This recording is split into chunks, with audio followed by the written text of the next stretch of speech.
어떤 한국 사람이 비행기를 타고 가다가 조난을 당해서 이 비행기가 추락을 합니다. 그러다가 무인도에 떨어졌습니다. 무인도에 떨어져 가지고 아무리 살려달라고 손을 흔들어도 지나가는 배가 없는데 뭐 살려줄 수가 없고요. 배가 지나간들 그 한 사람을 누가 발견을 하고 구조를 하겠습니까? 그러다가 뭐 노력 끝에 노력을 하다가 포기를 하고 한 10년 세월이 지났어요. 그러니까 혼자 살아가는 거죠, 무인도에서. 근데 다행히 10년은 살았어요. 10년 정도 지나다 보니까 노하우가 쌓이게 되어가지고 마침내 저 멀리 미국 성조기를 크게 걸고 가는 무역선 하나가 보이길래 자기가 지금까지 개발한 모든 SOS 작전을 다 펼쳐가지고 자기가 여기 있다는 걸 알리니까 거기에서 배를 하나, 작은 배를 띄워가지고 노를 저어서 온 건 아니겠죠. 뭐 이렇게 작은 배로 배로 이제 와가지고 구하러 온 겁니다.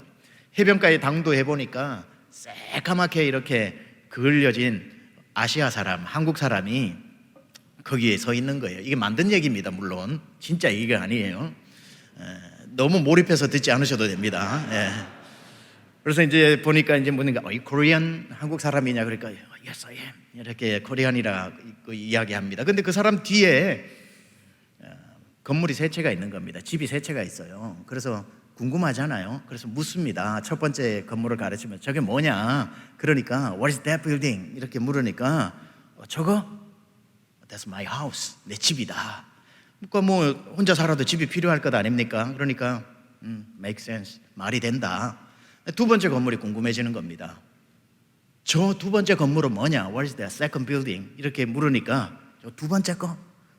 That's my church. 우리 교회다. 이렇게 얘기를 하더래요. 와, 한국 사람은요, 이민을 가고 어디를 가도 자기 집을 안 사도 교회부터 짓거든요. 그래서 What a Korean. 와, 위대한 한국인이다. 그래서 엄지척을 해주는 겁니다. 근데 갑자기 이제 세 번째 건물이 궁금해지는 거예요. 그럼 세 번째 저 건물은 뭐냐? 이렇게 물어보니까 저 세 번째 거? 세 번째 거. 저거는 내가 다니던 교회다. 그렇게 이야기를 하더래요. 내가 다니던 교회다. 마음에 안 들어가지고 얼마 전에 옮겼다고 그렇게 이야기를 하는 겁니다. 지어낸 얘기라고 했습니다. 지어낸 얘기. 그런데 저는 이제 미국에서 21년을 살고 이민교회 담임 목회를 개척해서 17년을 했거든요. 정말 한인교회 미주만 하더라도 4,300개 교회가 있는데 다 이렇게 많이 가슴 아프게 갈라지고 헤어지고 분열 때문에 교회들이 많이 생기는 경우들이 있습니다. 그렇게도 하나님의 나라가 확장되니까 그나마 다행이지만 그 한 사람 워낙에 이제 교회를 자주 옮기는 이야기 때문에 한국 사람을 빗대어 그런 조크가 나온 겁니다. 한번 생각해 보세요. 그 사람 옮기기 전에 교회에 자기 혼자 다녔을 거라고요. 자기가 주일이면 설교하고 자기가 그 설교 들었을 거라고요. 그래도 마음에 안 드는 거예요. 자기가 혼자 다녀도 마음에 안 드니 옮겼던 거. 그러니 세상에 특별히 위대한 교회가 따로 있는 것이 아니라 하나님이 보내신 내가 매주 말씀의 꼴을 먹고 매주 예배드리는 우리 교회가 가장 세계에서 제일 좋은 교회인 거 확실한 줄 믿습니다. 그 마음인 거예요. 그 마음인 거예요. 마음을 집중하고 내 평생에 지고 가는 이 십자가와 나중에 영광의 면류관과 바꿀 때까지 내가 주님 보내신 이곳에서 생명 다해 섬기겠나이다. 이 마음들이 필요한 것 같습니다. 우리를 바꾸는 시간이라고 해서 이번 8시간 4번에 걸쳐서 한 2시간 분량으로 하시는 것 같아서 8 이렇게 해놓으신 것 같은데 우리를 바꾸는 시간인데 목사님 죄송하지만 저는 우리를 바꾸는 시간에 있어서 바뀌어야 되죠. 당연히 바뀌어야 되는데 저는 좀 다르게 접근을 오늘 해보려고 합니다. 너무 많이 바뀌어서 문제도 되더라는 거예요. 나쁜 뜻에서 바뀐다는 거겠죠. 그러니까 변화는 해야 되지만 변질이겠죠. 그래서 제목이 다시 시몬으로. 너무 바뀌어져 있는 분들을 오늘 좀 제자리를 찾는 바뀜이 좀 되었으면 좋겠다. 원래 있어야 될 자리. 정갑춘 목사님도 감동했다고 그러는데 우리는 성도입니다 라고 하는 성도의 자리로 되돌아가는 것. 시인과 촌장의 노래에 이런 가사가 있습니다. 세상 풍경 중에서 제일 아름다운 풍경, 모든 것들이 제자리로 돌아가는 풍경. 세상 풍경 중에서 제일 아름다운 풍경이 뭐냐? 그러니까 모든 것들이 원래 있어야 되는 자리로 돌아가는 그 변화, 너무 있어야 하는 자리에서 멀리 떠났던 사람들을 다시 있어야 할 자리로 돌아가는 그 변화, 이게 우리에게 어떤 면에 있어서 가장 필요한 것이 아닐까. 저도 미국에서 개척을 하고 목회를 하는데 하나님의 은혜로 교회가 자꾸 성장을 하는 거예요. 자꾸 성장을 하다 보니까 급성장이라는 말이 붙기 시작을 했습니다. 그러다 보니까 우리 성도님들이 마음이 불안해지기 시작하는 거예요. 불안해지기 시작하면서 제가 지금까지 담임 목회를 한국에 와서까지 합쳐서 20년을 하고 있는데 제일 많이 들었던 말이 뭔 줄 아세요? 목사님, 초심을 잃지 말아주세요. 목사님, 초심을 잃지 말아주세요. 아마 이 뜨겁게 기도하는 여러분의 담임 목사님을 향한 여러분의 마음도 그런 바람이 있을 거예요. 하나님, 저 뜨거움과 저 열정의 말씀과 저 싱글벙글 하시는 목사님의 저 얼굴에 초심을 잃지 않게 해주십시오. 이 말이 여러분 마음에 있을 거예요. 저는 귀에 못이 박히도록 들었어요. 목사님, 초심을 잃지 말아주세요. 초심을 잃지 말아주세요.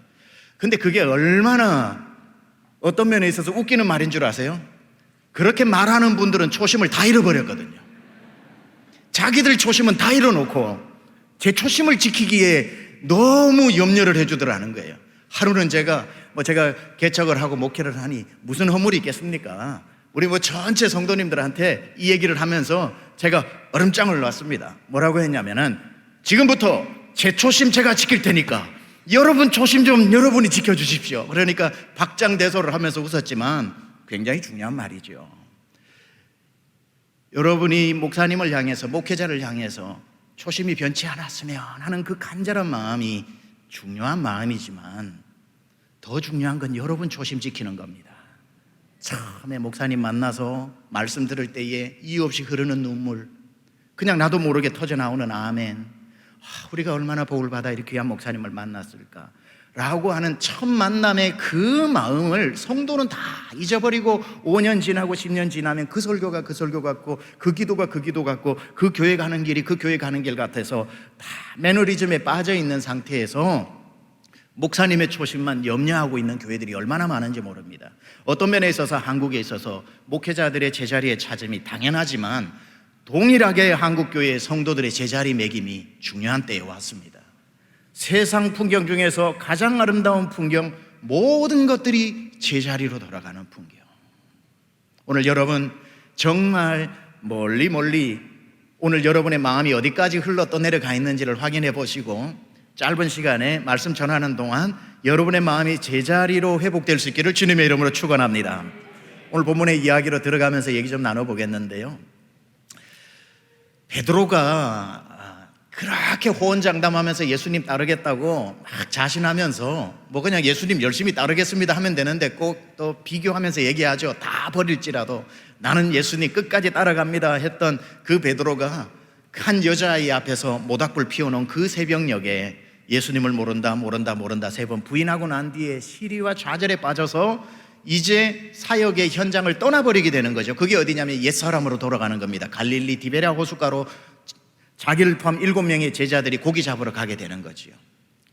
그러니까 그가 그 있어야 할 자리를 떠나게 되는 거죠. 옛사람으로 돌아가게 되는 것. 그런데 얼마 전에 우리 교회 장로님하고 이야기를 하다가 북한을 놓고 이야기하다가 그 장로님이 북한을 너무 사랑하셔서 이렇게 말씀하시더라고요. 목사님, 하나님께서 저 북한을 포기하지 않으셨으면 좋겠습니다. 하나님께서 북한을 버리지 않았으면 좋겠습니다. 이렇게 말씀하시길래 제가 뭐라 그랬냐면, 장로님, 하나님은 북한을 버린 적이 한 번도 없습니다. 북한이 하나님을 떠난 겁니다. 사람이 하나님을 떠나는 경우가 있지 하나님이 사람을 떠나는 경우는 없는 거예요. 베드로는 자기 자신에게 너무 실망해서 이제 나 같은 사람이 무슨 주의 일을 감당하고 제자라고 말하겠는가 하고 옛사람으로 돌아갔지만 예수님은 베드로를 포기하지 않으시는 거거든요. 그래서 베드로를 찾아가서 베드로를 회복시키시는 장면, 회복시킨 다음에 우리가 잘 아는 것처럼 마지막에 십자가에 거꾸로 달려 죽을 때까지 충성하는 주의 일꾼으로 만들어내는 예수님의 열심.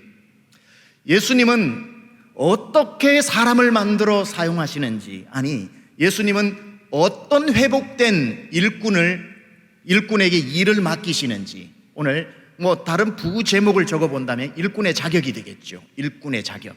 예수님은 베드로를 그냥 쓰시는 게 아니라 오늘 요한복음 21장에 보면 고쳐 쓰시거든요. 뭘 고치고 뭘 가르치시고 뭘 집중하시는지를 우리 한번 살펴보면서 이 중에 하나 여러분에게 해당되는 것이 있거들랑 여러분 안에서 이런 회복과 여러분 안에 다짐과 이런 어떤 헌신이 나올 수 있기를 축복합니다. 하나님이 쓰시는 첫 번째 일꾼은 어떤 일꾼이냐면 상처가 회복된 일꾼을 사용하십니다. 구원받는 건 너무 당연해서 말씀드리지 않겠습니다. 한국에서 교회 오래 다닌 것 때문에 예수를 믿지 않는데도 초등학교 교사라는 것 때문에 교회 등록에 다니다가 주일학교 교사 되는 분 많고, 밥 잘해서 사람들 대접하는 거 좋아하시는 것 때문에 예수 안 믿는데도 구역장 되고 목자 되고 순장 되는 경우도 많고. 그래서 저의 목회에 가장 중요한 건 어떤 교사든지 어떤 순장이든지 어떤 누구든지 간에 구원 점검을 다 합니다. 구원받아야 구원의 생명이 흘러가기 때문에. 그래서 이건 너무 당연해서 거기에 대해서 설명을 안 드리고요. 구원받은 사람 중에 하나님이 쓰시는 사람이 있잖아요. 하나님이 쓰시기로 작정한 사람 중에, 구원받은 사람 중에 하나님이 어떻게 고쳐 쓰시냐면 첫 번째, 상처가 치유된 사람, 다른 말로 상처를 치유하신 다음에 사용하신다는 거예요. 베드로에게 상처는 예수님을 3번 부인한 겁니다. 그렇죠? 그것도 여자아이 앞에서 그 여자아이가 이야기를 하죠. 너가 그 예수의 일당 아니냐? 예수 따라가지 않느냐? 아니다. 네 갈릴리 방언, 그러니까 네 갈릴리 방언이 예수의 그 방언하고 비슷하다. 요즘으로 말하면은 베드로가 경상도 말을 쓴 거죠. 너 예수 따라다녔지? 네, 아닌데요. 뭐 이렇게 했겠죠. 갈릴리 방언으로 했으니까. 네 말이 분명히 갈릴리 사람인데 아니라 하니까요. 뭐 이렇게 했겠죠. 말을 할수록 증명이 돼버리는 거죠. 그러면서 나중에 저주하며 이르되 나는 그를 모른다고 그랬거든요. 깨알 같은 정보 하나 드립니다. 우리 많은 성도님들이 이걸 잘못 이해하고 있는데 베드로가 예수님을 저주한 거 아닙니다. 베드로가 예수님을 저주하며 모른다고 한 게 아니라 내 말이 거짓말이면 내가 저주받아도 좋다. 자기를 저주하여 이르되 이 뜻입니다. 영어로 woe to me, 내게 화가 있을지어다. If I'm lying, 내가 거짓말을 한다면, 이 뜻입니다. 그러니까 예수님을 저주한 게 아니라 내가 예수의 제자가 아니라는 이 말이 거짓말이면 내가 저주를 받아도 좋다, 이 말이거든요. 근데 우리가 쉽게 쓰는 말로 저주하여 가로되 하니까 예수님을 베드로가 저주한 것 같았는데 베드로가 그 정도까지 간 사람은 아닙니다.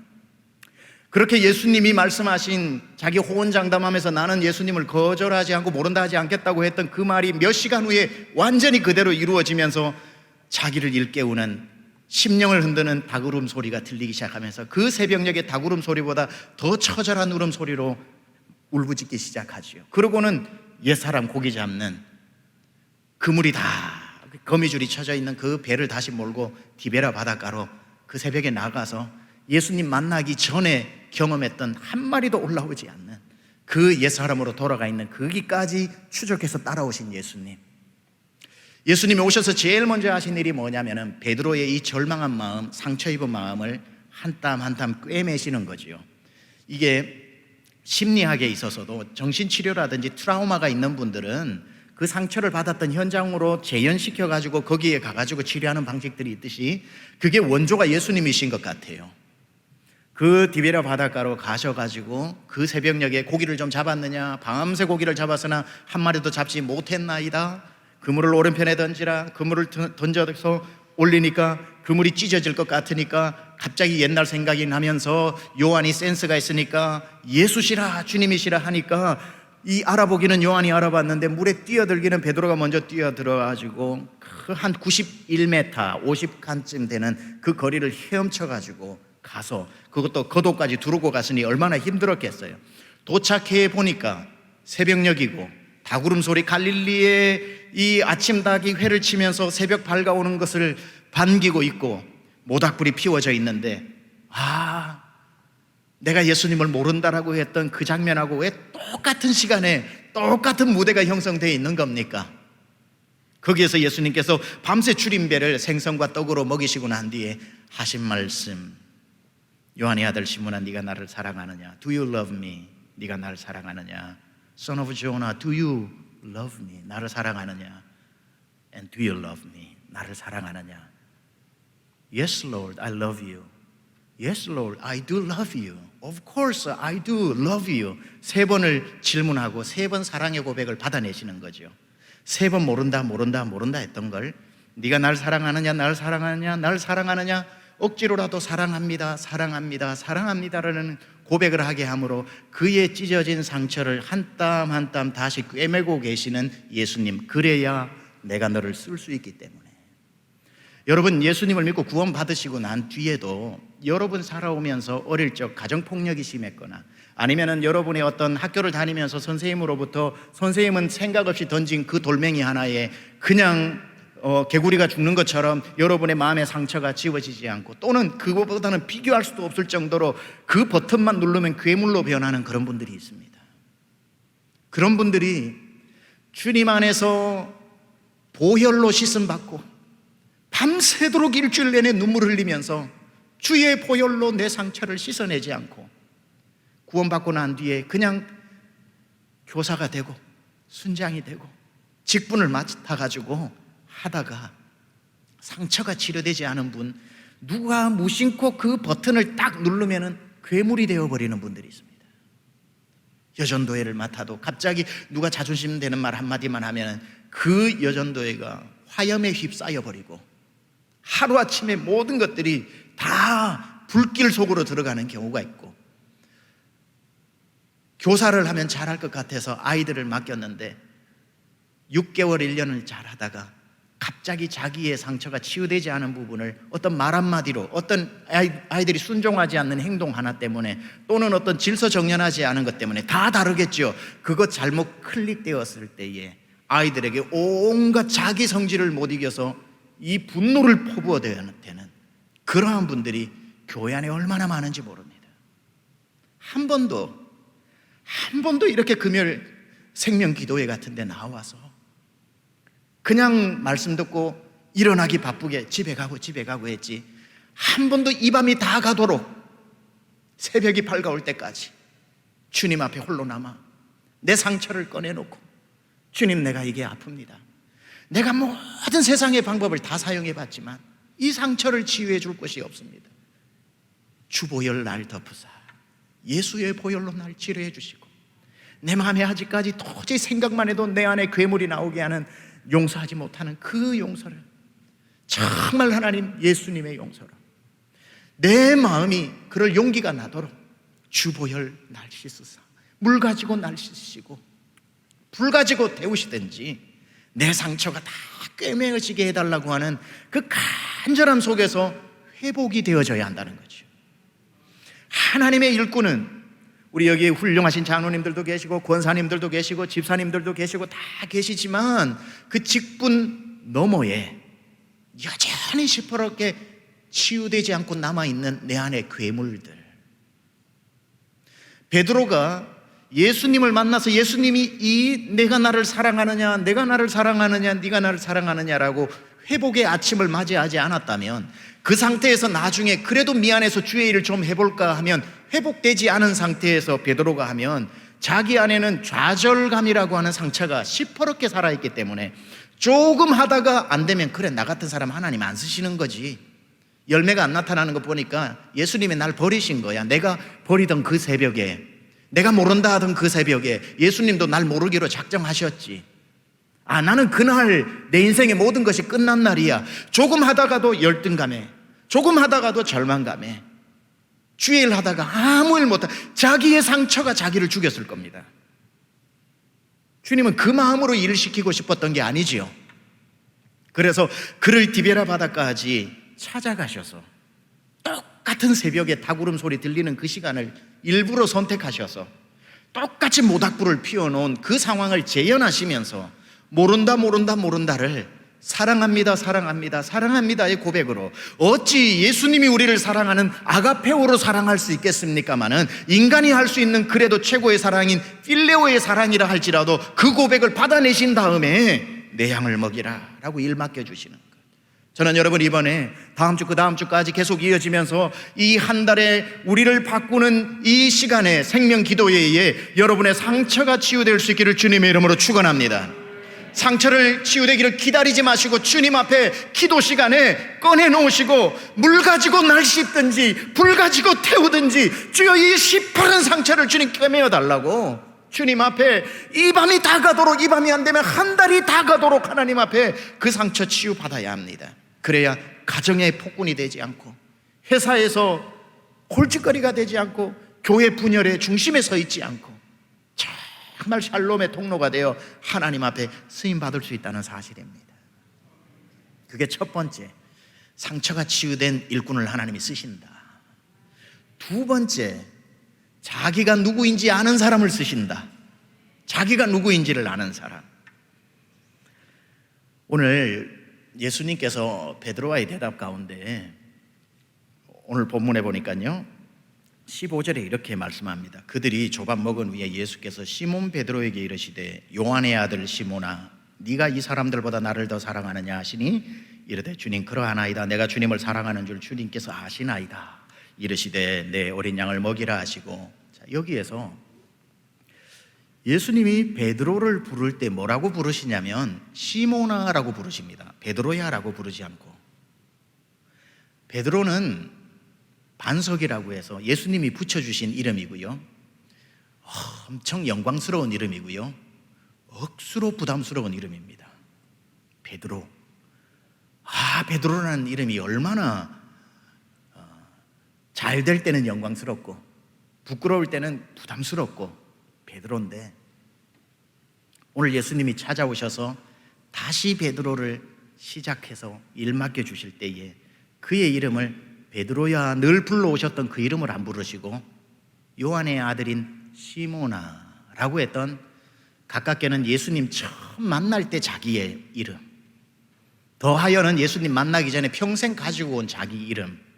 우리 한국 사람은 이름 석자, 이 사람은 시몬 두자, 자기의 이름을 불러주시더라는 거예요. 무슨 뜻입니까?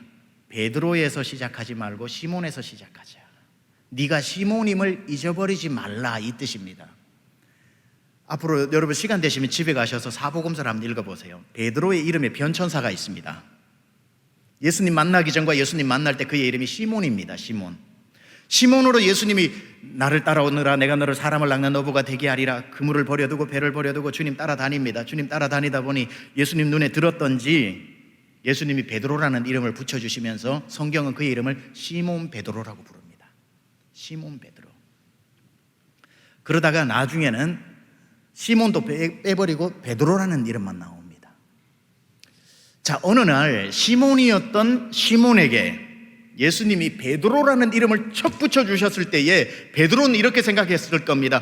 예수님, 내가 무슨 베드로라고, 나는 그 이름을 감당치 못하겠나이다. 내가 어찌 한 것도 없는데 베드로가 될 수 있습니까? 라고 그걸 너무 영광스럽게 생각하면서도 너무 부담스럽게 생각해가지고 나는 시몬이지 베드로가 아닙니다라고 아마 극구 그걸 인정하지 못했을 수도 있을 겁니다. 그래서 아마 쉽게 상상해보면 이랬을 겁니다. 사람들이 물었을 겁니다. 당신 이름 뭐요? 그러면은 베드로라는 말 나오면은 사람들이 네가 무슨 베드로냐 이럴 것 같아가지고 주님이 붙여주셨으니 뗄 수는 없고 거의 안 들리는 소리로 했을 겁니다. 당신 이름 뭐냐? 그랬을 때 내 이름요 시몬 베드로입니다 이랬을 거예요. 뭐라고요? 시몬 베드로입니다. 뒷자가 뒤에는 들을 필요 없어요. 아니 이름 똑똑히 얘기해보세요. 이름 뭡니까? 시몬 베드로입니다 이랬을 거예요. 얼마나 겸손합니까? 시몬이라는 걸 잊어버리지 않으니까 시몬 베드로입니다 이렇게. 그렇게 살다가 5,000명이 모였는데 예수님이 직접 떡을 안 떼주시고 너희가 떡을 떼주라 그러니까 떡을 떼주는 떡이 막 자라. 그 사람들이 떡을 먹으면 와, Peter, you awesome, 대단하다고 막 put thumbs up, 엄지척 하면서 이렇게 하다 보니까 자기가 헷갈리기 시작하는 거예요. 근데 베드로 맞나? 물도 완전히 못 걸었지만 물도 몇 걸음 걸었어. 그리고 막 귀신을 쫓아내기도 하고 파송받아가지고. 그때부터 베드로 맞나 보다 이런 생각이 들면서 이름은 안 바뀌는데 액센트가 바뀌기 시작하는 거예요. 이제는 베드로가 좋아, 이름이. 그래서 사람이 묻는 거예요. 당신 이름 뭐요? 그러면 제 이름요? 시몬 베드로입니다. 뭐라고? 이름 뭐라고요? 제 이름요? 시몬 베드로입니다. 얼핏 들으면 베드로 자밖에 안 들리게끔. 이름이 잘 안 시몬 베드로입니다. 그렇게 하다 보니 예수님의 수제자가 되고, Jesus Christ Superstar in Galilee, 갈릴리에서 슈퍼스타인 예수님 옆에 따라다니니까 이거는 뭐 대단한 인기를 누린 거 아닙니까? 그렇죠? 그때부터 시몬자가 싫어져. 자기의 옛사람의 이름이 싫어지는 거예요. 성경에 보세요. 나중에 베드로라는 말만 나옵니다. 이제 시몬 베드로라는 이름 풀네임으로 안 나오고, 남들에게 이제 이름을 물어요. 당신 이름 뭐야? 그러면 나 베드로. 태어날 때부터 베드로인 것처럼, 반석인 것처럼 나 베드로. 베드로가 되어 있는 겁니다. 베드로를 너무너무 만족하고 있는 정점의 그날이, 다른 사람은 다 주를 버릴지라도 나는 주를 버리지 않겠다는 그 밤이 베드로의 정점의 날이었던 거고요.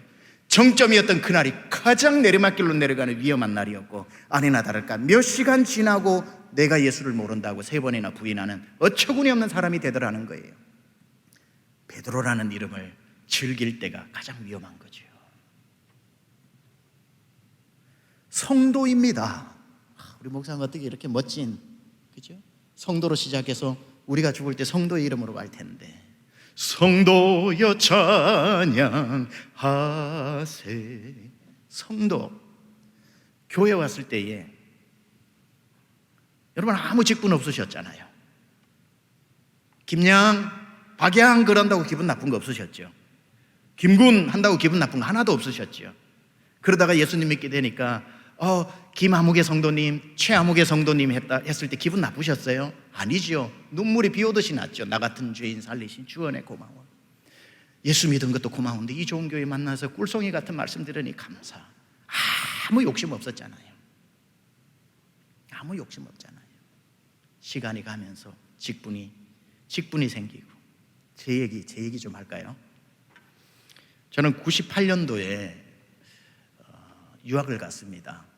달라스 텍사스의 사우스웨스턴 신학교라고 하는 데를 갔는데, 98년도가 IMF입니다. 그죠? 결혼하고 3주 만에 갔습니다. 그러니까 돈이 없는 부부라서 여기서 살림 차려가지고 좀 이따 가기에는 너무 돈이 아까울 것 같아서 유학 자그마치 저 1,000만 원, 집사람 1,000만 원, 2,000만 원 가지고, 그러고는 이제 달러로 바꾸니까 IMF라서 1,700원에 바꾸게 되어가지고 10,000불 정도밖에 되지 않더라고요. 도착해서 한 학기 학비 내고 6개월치 부부 기숙사비 내고 하니까 돈이 똑 떨어지는 거예요. 그때부터 정말 고생길을 이제 고생문이 환하게 열렸죠. 다행히 원래 유학생은 캠퍼스에서만 일을 할 수 있고, 오프 캠퍼스 밖에서는 일을 하면 불법입니다. 근데 IMF 국가, 아시아 5개 국가에서 온 학생들은 100불을 내면 노동허가증을 줘가지고 밖에 가서 일을 하게끔 허락을 해줬습니다. 감사하게도. 그때부터 아침 9시부터 저녁 5시까지는 풀타임 학생으로 공부를 해야 되고, 새벽 4시부터 밤 12시까지 밖에 나가서 웨이터하고, 저희 아내는 웨이트리스하고, 저희 아내는 가발 가게하고 흑인 가게에 다니고 모든 정말 일들을 다 했고, 저도 웨이터를 했고 접시 닦기하고 청소하고 폐가를 사가지고 수리해서 고치는 폐가 수리공 했고, 안 해본 것도 없을 정도로 정말 힘든 시간들을 보내게 되었습니다. 그리고 그 달라스에 있는 조그마한 한인교회, 개척된 지 얼마 되지 않은 한인교회에 전도사로 열심히 주말에 섬기고 있었죠.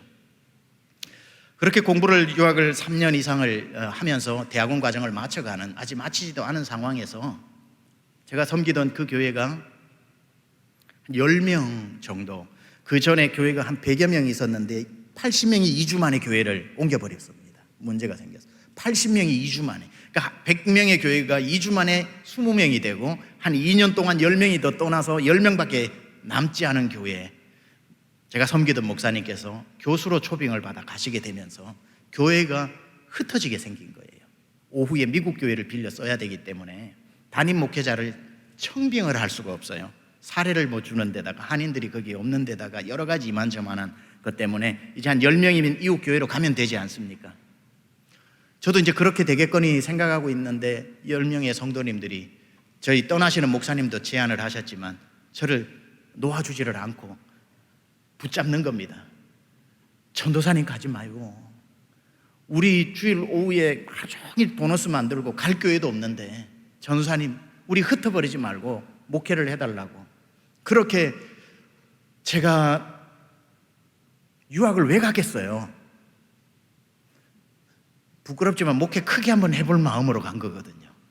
젊었으니 뭐 야망도 있고 욕심도 있고 뭐 꿈도 있고 그러지 않겠습니까? 한 번도 제가 미국에서 목회할 거란 생각을 못했고 이민교회를 할 거란 생각도 못한 상황이기 때문에 손사래를 쳤습니다. 제가 저는 그렇게 할 마음이 하나님 주시지 않는다고, 성도님들이 막 붙잡고 그렇게 기도를 하고 목사님도 그렇게 하라고 그래서 아직까지 공부도 덜 마쳤는데 유학생이 기도를 깊이 있게 한 1, 2주를 하니까 하나님께서 그 양들을 향한 그 마음의 긍휼함은 목회자한테 다 있잖아요, DNA가. 그래서 정말 하나님 앞에 콧물 흘리면서 끌려가지고 목회를 이제 시작을 하게 됐는데, 전도사가 담임을 할 수 없으니까 달라스에 있는 침례교 지방회에서 급하게 시치위원을 만들어 가지고 저를 이제 목사 안수로 주는 거예요. 원래 목사 안수를 하려면 과정이 논문도 두꺼운 논문을 써서 패스를 해야 되고, 오럴 테스트도 구두 시험도 아침부터 저녁까지 해야 되고, 또 마치고 나면은 팔로우업 논문도 또 써내고 해야 되는데, 워낙 급하다 보니까 논문도 쓰지 마라 그러더라고요. 뒷논문도 안 써도 된다 그러더라고요. 워낙 급하니까 질문하는 데에서 예스, 노로만 대답하라 그러더라고요. 그래서 예스 몇 번 하고 오케이 사인을 받고, 그리고는 이제 그 제안을 받고 한 달 만에 목사가 된 거예요. 목사가 되는데 우리 목사님이 떠나시는 예배, 송별 예배, 저는 목사 안수 받는 예배, 여러 개가 짬뽕이 되어가지고 이제 떠나시는 목사님이 또 조금 독특하신데 저보고 최전도사님, 나 떠나는 예배니까 그날 예배는 최전도사님이 찬양 인도를 해줬으면 좋겠다 그러시더라고요. 그래서 제가 목사님, 세상 어디에도 목사 안수 받는 사람이 찬양 인도하는 그런 경우는 없습니다. 우리 목사님이 11살 때 미국 가셔가지고 한국 정서를 모르시는 거예요. 근데 이제 그러면은 또 우리 목사님이 그래요 하시면 되는데, 내 마지막 소원 하나도 못 들어줘요 그러시길래 저는 목사님 명령은 무조건 아멘이거든요. 그래서 알겠습니다. 그러고는 이제 사람 꽃 꽂고 기타 치면서 사람을 보며 세상을 보고 하고, 저희 아내는 옆에서 탬버린 치고, 저희 아내가 개척하고 몇 년 동안 탬버린 쳤습니다. 옆에서 하늘산 기도원에서 3년 동안 금요철야를 섬겼는데 그 탬버린을, 힘들린 탬버린을 쳐요. 저희 아내가 드럼이 필요 없어. 그래서 안수를 그렇게 받고 난 뒤에 정말 제가 아직까지 사우스 웨스턴 부부 기숙사에 살고 있어서 차를 몰고 한 3, 40분을 가야 되는데, 어두운 방에 그날 밤에 안수를 받고 나니까요, 목사가 된 거잖아요. 정말 하늘이 노란지 까만지 이게 공포심이 밀려오면서 침대에 팍 쓰러져서 불도 켜지 않고 거의 엉엉 울면서, 하나님 저한테 왜 이러시는데요? 할 공부가, 유학을 왔으면 할 공부가 남아있고, 하루아침에 목사 만들어 놓고 오늘부터 사람이 날 목사라고 부릅니다. 제가 무슨 목사입니까? 다음 주부터 빠지지 말고 계속 설교하래요. 설교. 이게 얼마나 부담스러운 줄 아십니까? 목사를 갑자기 안수를 받고 나니까 이게 얼마나 부담스러운지 몰라요. 더 문제는 뭔 줄 아세요? 제가 목사라는 사실을 인식을 못하니까 우리 성도님들이 그 다음 주에 목사님하고 불러도 다른 분 부르는 줄 알고 그냥 가버려요. 제가 저를 보고 목사님 하는데도 내 뒤에 목사님 계시겠지 하고 가버려요. 그러니까 시험에 드는 거예요. 내가 불렀는데도 모른 척 하신다고.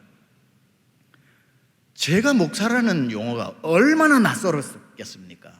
그러니까 마음속에도 내가 무슨 목사야, 목사라고 부르는 것도 최전도사님이 훨씬 익숙하지, 최 목사님, 담임 목사님, 우리 목사님 전혀 어울리지 않았습니다.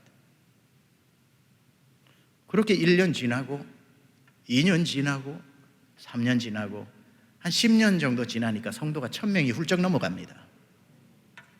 한 13, 14년 되니까 2000명이 넘어가요. 달라스에서 갑자기 제일 큰 교회가 됐어요. 성전도 3000석 이상이 되고, 갑자기 따라다니는 이름이 있더라고요. 뜨는 목사,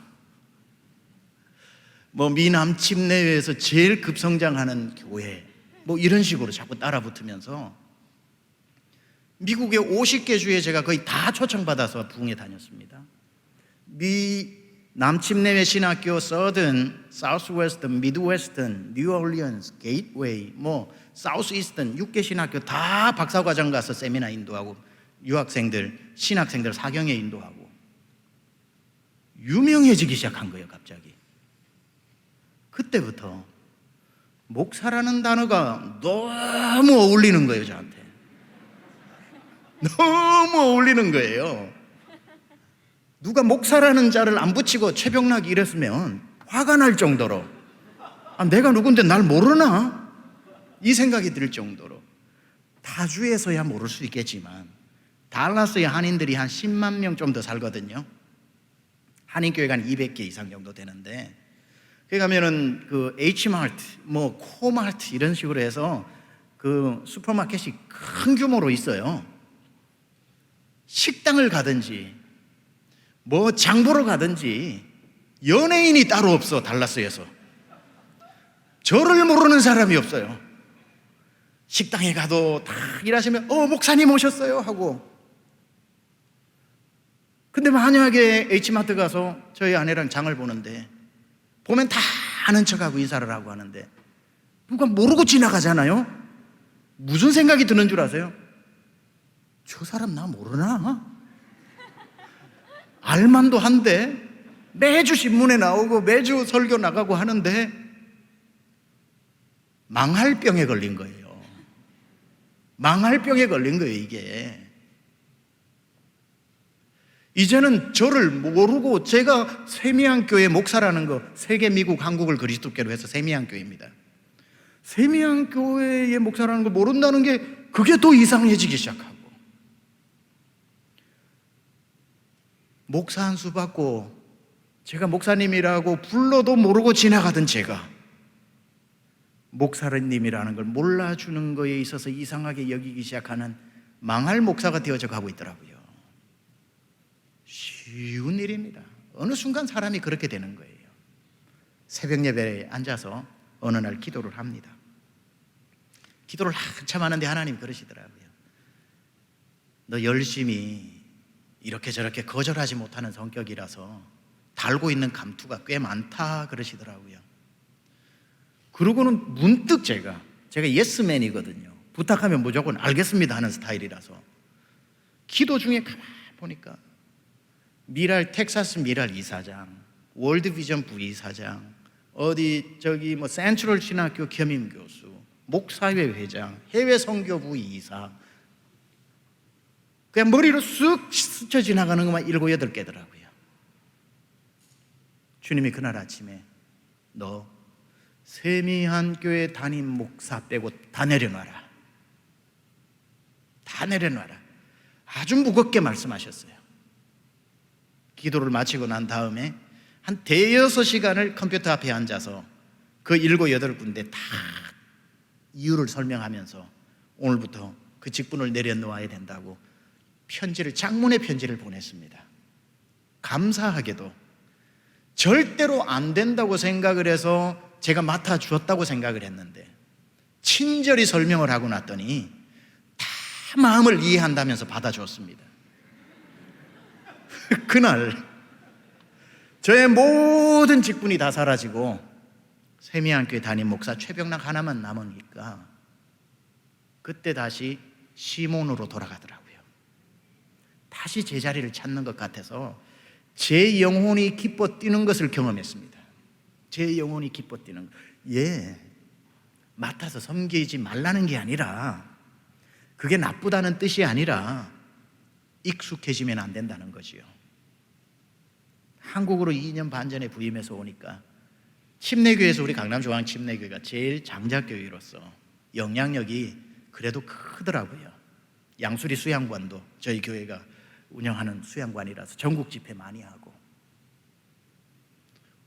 오자마자부터 침례신학대학교 이사가 되고 강남중앙 침례교회 담임 목사라고 하니 나이에 상관없이 가면 제일 좋은 자리에 앉아라 그러고 어느 순간에 그 자리에 또 가 있겠더라고요. 날마다 나를 쳐 십자가 앞에 복종시키지 않으면 그런 대우와 그런 자리가 하나도 부담스럽지 않고 당연히 누릴 것을 누리는 것 같은 사람이 되어 있는 그 정점이 추락하는 날인 거죠. 가장 위험한 순간인 거죠. 아까 하다가 말았던 여러분 이야기로 돌아가 보겠습니다.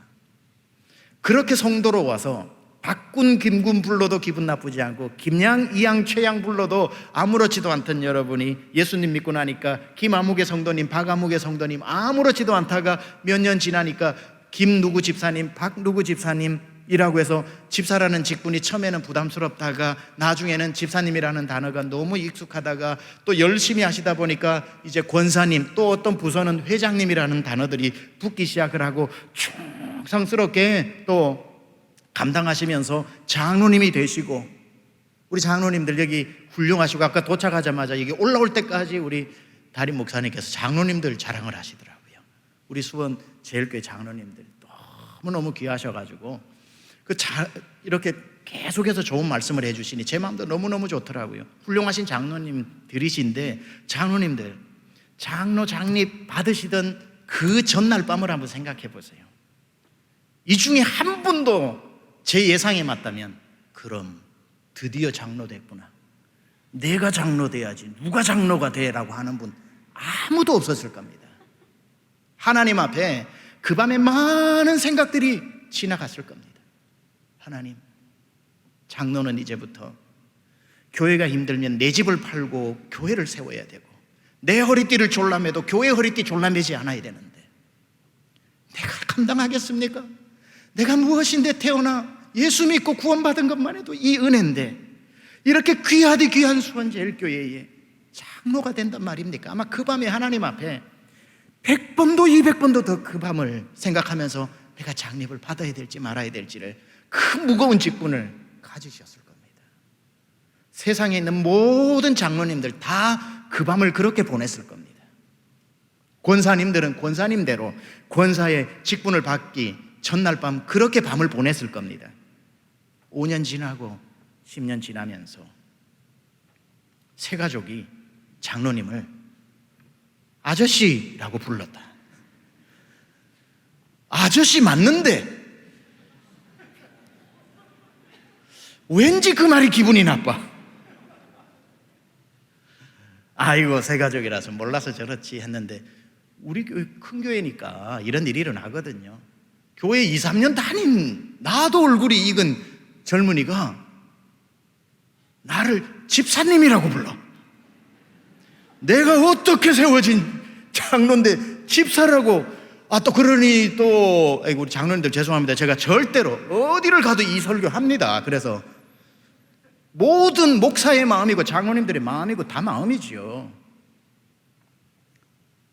아니 집사님이라고 부를 수도 있는 거 아닙니까? 근데 어느 순간 보면은 내 마음이 불편해진 자신을 발견하게 되는 거죠. 아니 요즘 중간층 집사님들은 이 교회 장로가 누군지 교육도 안 시키는가 보네. 마음에 불편함이 들기 시작하고 권사님들을 보고 집사님이라고 해도 권사님들 기분이 안 좋고 그 부담스러웠던 그 베드로라는 이름 감추고 싶어서 이름이 뭐냐고 불러봤을 때에 시몬 베드로입니다 라고 애써 감추었던 베드로도 시간 지나면서 시몬이라는 게 어울리지 않아서 떼버리고 누가 물어보면 시몬은 사라지고 베드로입니다 라고 했던 그 베드로, 가장 위험한 순간에 서 있었던 것. 오늘 제목이 다시 시몬으로입니다. 다시 시몬으로. 훌륭한 직분을 감당해 주시고요, 맡은 바 순장으로서, 권사님으로서, 장로님으로서, 집사님으로서, 또 어떤 위원회의 위원장으로서, 회장으로서 직분, 그거 십자가기 때문에 훌륭하게 지시되 여러분의 첫마음 시몬이라는 이름을 잊어버리면 안 된다는 거예요. 세상 풍경 중에서 가장 아름다운 풍경은 모든 것들이 제자리로 돌아오는 풍경. 내 이름은 My name is Simon, the son of Jonah. 요한의 아들 시몬입니다. 뱃속에서 태어날 때 우리 아버지가 붙여준 그 이름. 저는요 한국에 와서 2년 반 동안 거의 매달 찾아가는 분이 있습니다. 의도적으로 주일날 설교 5번씩 하고 회의하고 나면 종아리가 그냥 퉁퉁 붓잖아요. 그냥 집에 가면 쓰러집니다. 그래도 한 달에 한 번 시골로 내려갑니다. 직접 우리 비서 목사님하고 같이 가지 않고 저희가 운전해서 시골에 있는 제 4살 많은 선배 목사님을 찾아갑니다. 시골에서 목회하거든요. 그분은 시골 아닌데 자꾸 시골이라 그런다고 기분 나빠하시던데, 하여튼 시골에서 목회하시는데 형님 내려갈게요 하고 내려갑니다. 그러면 반겨줘요. 그분은 작은 목회를 하고 계시지만 제가 만난 분 중에 가장 많은 책을 읽은 분입니다. 수만 권의 책을 가지고도 있고 참 많은 저에게 지적인 도움을 많이 주신 분인데요, 제가 책 몇 권 소개받으려고 내려가는 게 아닙니다. 내려가는 이유는 세상에 유일하게 저희 친형님도 저보고 최 목사님이라고 부르고요, 저희 어머니도 최 목사라고 부르거든요. 세상에 유일하게 그 선배 목사님만 저를 뭐라고 부르냐면, 죄송합니다, 우리가 쓰는 용어니까 그대로 이해하세요, 얌마라고 부릅니다. 저를 얌마 이렇게 불러요. 야임마의 줄임말이죠. 얌마, 유튜브로 지난주 설교 들어봤는데 요즘 목사들 설교 그렇게 하면 안 돼, 책을 읽어야 되고 하면서 쓴소리 진하게 합니다. 한 번도 최 목사 이렇게 안 하고 얌마라고 초지일관 30년째 그러고 있습니다. 제가 왜 내려가는가? 최 목사 소리 들으러 내려가는 게 아니라 야임마 소리 듣고 싶어서 내려가는 겁니다. 한 4시간 앉아서 커피가 다 식을 때까지 야임마로 대화를 주고받고 운전해서 올라올 때는 제가 야임마가 되어 있습니다. 강남중앙침례교회 담임 목사 최병락 그런 거 없습니다. 강남중앙침례교회 담임 목사로 운전하고 내려갔다가 올라올 때는 야임마가 돼서 올라옵니다. 그러면 다시 한 달 동안 목회할 수 있어요. 뭘로? 야임마로. 높아지지 않는 마음, 낮은 마음. 야임마가 저의 이름의 시몬이죠.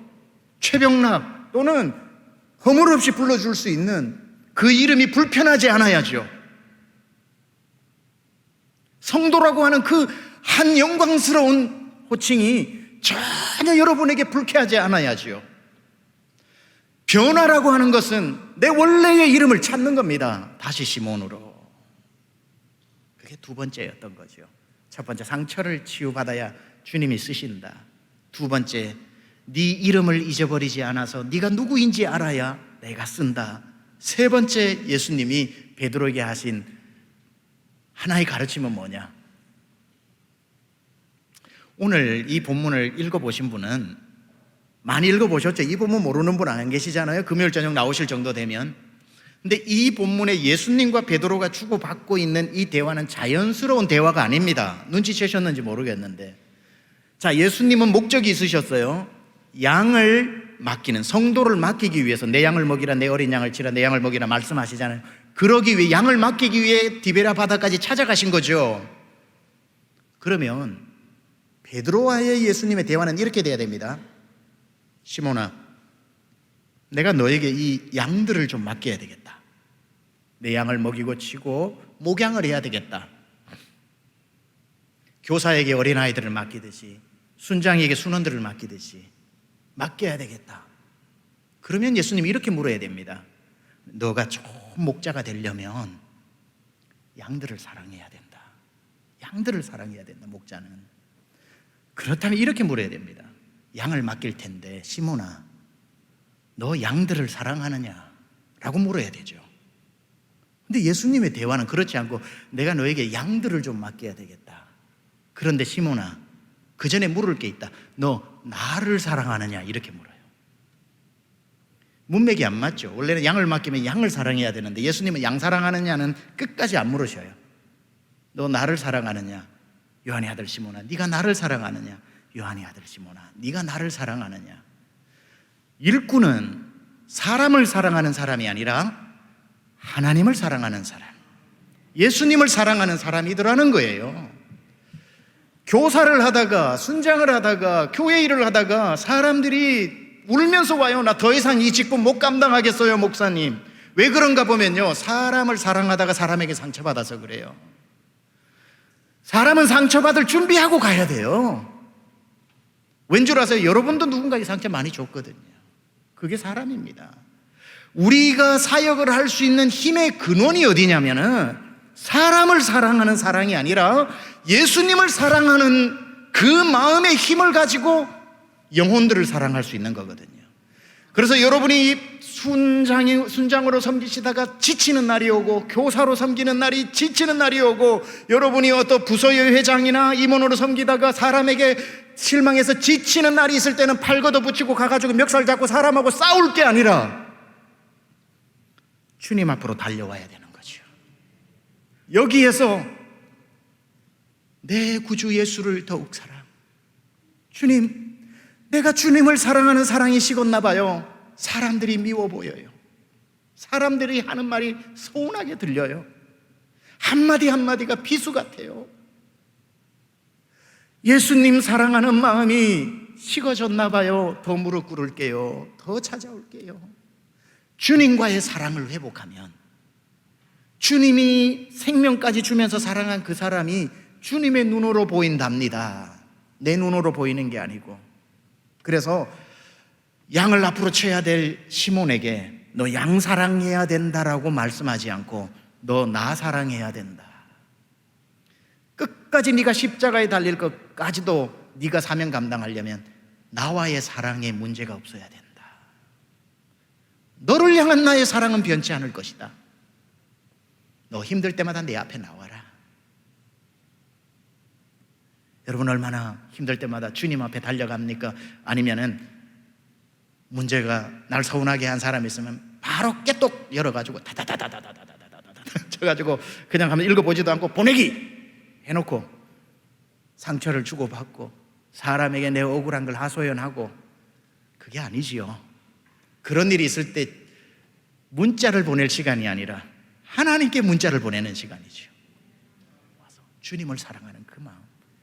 그래서 이걸 묻고 계시는 겁니다. 네 번째, 예수님이 우리에게 주시는 또 한 가지는, 일꾼은, 세 번째가 뭐죠? 사람을 사랑하는 일꾼이 아니라 하나님 사랑하는 일꾼이어야 하고, 네 번째는 원하는 일을 하는 사람이 아니라 주어진 일을 하는 사람이 일꾼이다. 베드로에게 뭐라고 말씀하시냐면, 그 전에 한 가지 말씀드릴게요. 제 넥타이 괜찮습니까? 많이 본 넥타이입니까 혹시? 담임 목사님께서 주신 넥타이입니다. 그래서 제가 메고 온 거하고 바꿔버렸어요. 이 설명이 너무 귀해가지고. 100마리의 양이 여기 있어요. 100마리의 양이. 100마리의 양 중에 까만 양 하나가 있어요. 잃어버린 양이랍니다. 그래서 제가 오늘 양을 먹이라는 설교를 하는데 목사님 이거 메고 올라갈게요 하고, 제가 메고 온 건 팽개치고 이거 메고 올라왔는데, 감사합니다. 이렇게 정갑신 목사님은 손수건 받아서 좋아하시던데, 저는 넥타이 받아. 정 목사님 보고 계신가요? 대우가 다릅니다. 이렇게 대우가. 정 목사님도 받아가셨겠죠. 그럼 저도 이거 가져가야 되겠네요. 왜 지난주에 그렇게 탐을 내셨는지 알 것 같아요. 너무 좋아요.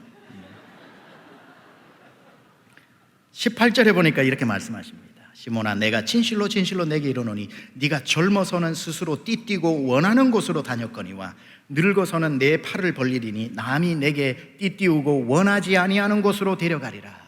젊었을 때, 늙었을 때라고 표현하고 있지만, 이걸 오늘 본문을 기준으로 살펴보면 오늘 전까지는 네가 원하는 대로, 네가 띠뛰고 스스로 가고 싶은 대로 갔지만, 오늘 이날부터는 원치 않는 곳으로 남이 내게 띠띠우고 너를 데려가리라. 그 끝이 십자가가 될지라도 이제부터는 네가 스스로 띠뛰고 원하는 대로 가지 말고 원치 않아도 주어진 대로 가라라고 말씀하고 계시는가.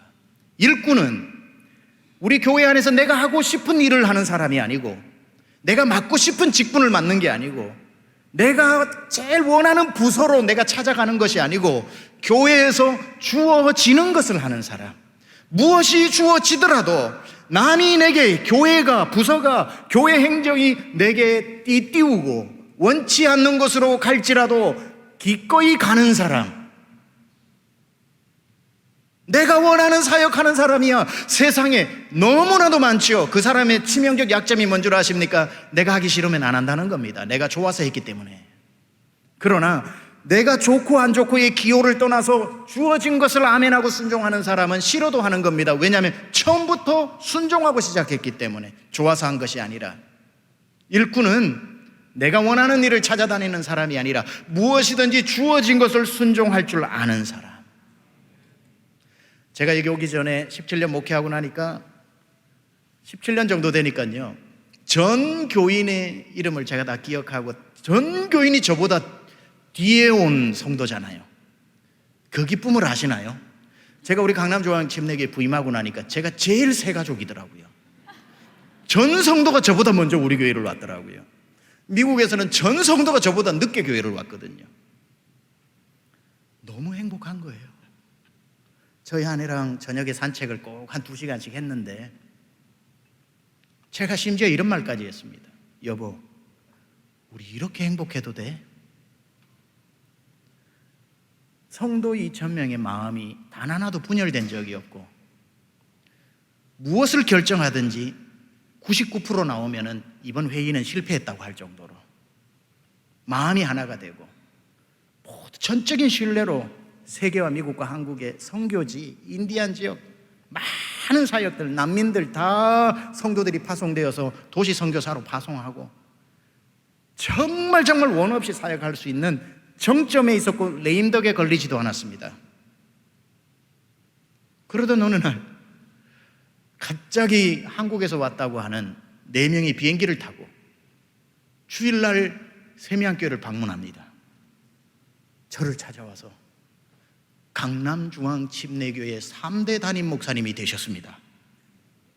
저 의견을 전혀 묻지 않고 교회가 일방적으로 투표를 해서 3대 목사로 정하고 날아와서 우리 교회 3대 담임 목사님이 되셨으니 청빙에 응해달라는 겁니다. 제가 오신 비행기 태워서 보냈습니다. 그냥 바로 4분이 와서 말하고 가는 비행기 타고 가셨어요. 제 마음을 조금도 움직이지 않았습니다. 몇 개월 후에 또 날아왔습니다. 그때는 로비에서 그분들하고 우리 장로님들하고 몸싸움이 일어날 정도로 우리 장로님들을 말리면서 안 갑니다. 걱정하지 마세요. 그냥 오신 겁니다. 1년 동안 하나님 앞에 1년도 더 됐죠. 1년 동안 오면 보내고 오면 보내면서, 하나님 왜 나를 보내십니까? 미국 와서 뭐 공부하고, 그때 그렇게 한국 보내달라고 할 때는 네가 여기 목회해야 된다고 붙잡으시더니만, 이렇게 행복해도 돼라는 말이 저절로 나오는 이때에 왜 한국으로 보내십니까? 20년 이상 살아서 어른 시절은 미국에서 다 살았는데 그 긴 얘기 다 설명을 못하니까 결국은 하나님께서 부르심이 너무나도 확실해서, 일꾼은 원하는 것을 하는 사람이 아니라 남이 내게 띠띠우고 원치 않은 것으로 데려간다 할지라도 기도 끝에 순종할 줄 알아야 되는구나 하고 오게 되어 3대 목사가 되고, 여러분 교회도 행복하지만 우리 교회 지금 굉장히 행복합니다. 굉장히 행복하고, 세미안교회와 강남중앙침례교회가 형제교회가 되어서 청년들 120명이 재작년 코로나 터지기 전에 달라스로 건너가서 세미안교회 청년 200명하고 같이 수련회하고, 인디안 지역, 네이티브 아메리칸 인디안 지역 7개 지역에 흩어져서 단기 선교하고, 장로님들 20분씩 왔다 갔다 하면서 형제 협약식에서 얼바인, 휴스턴 계속 교회를 개척하고 있고, 제가 떠나올 때 1700명이 2시간 20분 동안 파송 예배를 드려주었습니다. 다 일어나서 눈물 흘리면서 주먹 쥐고 우리 외칩시다. 세계와 미국과 한국을 그리스도께로. 미국의 세미안교회, 한국의 강남중앙침례교회 두 교회가 합쳐서 세계 선교하자고. 지금 그렇게 목회하는 중에 너무 귀한 목사님을 만나서 제가 올 때 기도했던 게 좋은 친구 목사님을 만나게 해달라고 했는데, 목사님 먼저 손 내밀어 주셔가지고 이렇게 와서 또 이렇게 목회하는 딱 들어오는데 여기 영적으로 너무나도 충만한 거예요. 여러분은 매주 느끼니까 잘 모르시겠지만 엄청 충만하다는 거 아셔야 됩니다, 여러분. 지금 수원제일교회 정말 밖은 웅장하고 속은 세련되고 성도의 얼굴은 충만하고 아멘 소리는 우렁차고 누가 감당하겠습니까? 누가 감당하겠습니까? 우리 목사님 아까 기도하시고 찬양 인도하시는 거 보니까 이야, 정말 뜨겁게 저기에도 여러분의 마음이 안 움직이시면 정말 우차자는 겁니까? 그러니까 다 움직이실 수밖에 없어요, 보니까. 참 귀하신 목사님, 귀하신 사모님. 정말 앞으로 하나님께서 여러분의 교회 지금도 너무 멋지게 쓰셨지만 앞으로가 얼마나 기대되는지 몰라요. 손 내밀어 주셔서 제가 왔으니까 손 내밀 때 목사님 와주셔야 됩니다. 이제 저희 교회도 와주셔야 되고. 마무리하면서 마지막 하겠습니다. 저에게 주어진 시간이 이제 한 5분 정도 남았습니다. 45분까지도 하라 그랬는데 한 5분 빨리 마치도록 하겠습니다. 마지막 조건이 뭐냐면요, 남의 사명을 보지 않고 나의 사명을 보는 겁니다. 네가 남이 내게 띠띠우고 나중에 그가 어떠한 죽음을 맞이할까 함이더라라고 말하고 나니까, 그러고 나를 따르라 그러니까 갑자기 자기 사명이 무거운 거예요. 그러다가 옆에 보니까 요한이 보여요. 예수님 품에 의지하여 사랑하심을 받던 그 제자가 딱 보이면서 자기 사명에 대한 반응보다는 뭐라고 묻냐면 요한은 어떻게 됩니까? 이렇게 물어요. 시몬 베드로가. 아니, 나만 십자가에 죽어야 됩니까? 요한은 어떻게 되는지 말씀해 주십시오. 그랬을 때 그걸 읽어보겠습니다. 19절부터 이 말씀을 하시면 베드로가 어떠한 죽음으로 하나님께 영광을 돌릴 것을 가리키심이로라. 이 말씀을 하시고 베드로에게 이르시되 나를 따르라 하시니 베드로가 돌이켜 예수께서 사랑하시는 그 제자가 따르는 것을 보니 그는 만찬석에서 예수의 품에 의지하여 주님을 파는 자가 누구오니까 묻던 자더라. 이에 베드로가 그를 보고 예수께 여짜오되 주님, 이 사람은 어떻게 되겠사옵나이까? 예수께서 이르시되 내가 올 때까지 그를 머물게 하고자 할지라도 내게 무슨 상관이 있느냐? 너는 나를 따르라. 예수님 무슨 말씀하시는 겁니까? 요한은 요한의 사명이 있는 거지. 지금 죽을 수도 있고 제일 늦게 죽을 수도 있고 그건 자기의 사명인 거지. 내게 무슨 상관이 있느냐? 너는 나를 따르라. What's the matter with you? What is that to you? You just follow me. 너는 네 십자가, 내 몫에 태인 십자가를 지고 날 쫓아와야지. 요한이 지면 너도 질 거냐? 요한이 안 지면 너도 안 질 거냐? 왜 남의 사명, 나는 네 사명 얘기하고 있는데 넌 남의 사명 가지고 기웃기웃거리냐? 여러분, 하나님이 저마다에게 주신 내 몫에 태인 십자가가 있는 겁니다. 그런데 여러분, 주의 일 하다 보면 남은 편한 일을 하는 것 같고 나는 힘든 일만 골라서 하는 것 같고 얼굴 띄는 건 남들 다 시키는 것 같고 숨은 봉사는 남아 시키는 것 같고 속상하실 때 있는 거죠. 남을 자꾸 보면 주의 일 못합니다. 정말 신기한 게 뭐냐면요, 목회하다 보니까 놀라운 은사를 성도들이 다 받았어요. 어떤 은사를 받았냐면 자기 사명은 모르고 남의 사명을 잘 알아요. 그래서 집사님이 이 일 좀 같이 하시죠 그러면은 뭐라고 얘기해요? 목사님, 이거 나는 할 줄 모르고요, 김 집사가 끝내줍니다. 뭐 이렇게 얘기를 해요. 남이 뭘 잘하는지는 너무 잘 알아. 근데 본인이 뭘 잘하는지는 모르고 맨날 남의 사명, 남이 하면 나도 좀 하고 남이 덜 하면은 나도 열심히 하고, 남이 내 헌신의 기준이 되어서는 안 되는 거죠. 내가 남의 헌신의 기준이 되어줘야지요. 얘기하고 마칠까 합니다. 영화 아마데우스라는 영화를 보면은 첫 번째 주인공이 살리에르라고 하는 궁중음악사가 나옵니다. 오스트리아 비엔에서 궁중음악사가 된다라고 하는 건 허준이 어이가 되는 거나 똑같은 일입니다. 그가 한 곡을 써내려가면 궁중에서 왕족들이 감탄을 하면서 그의 음악에 경의를 표하고요.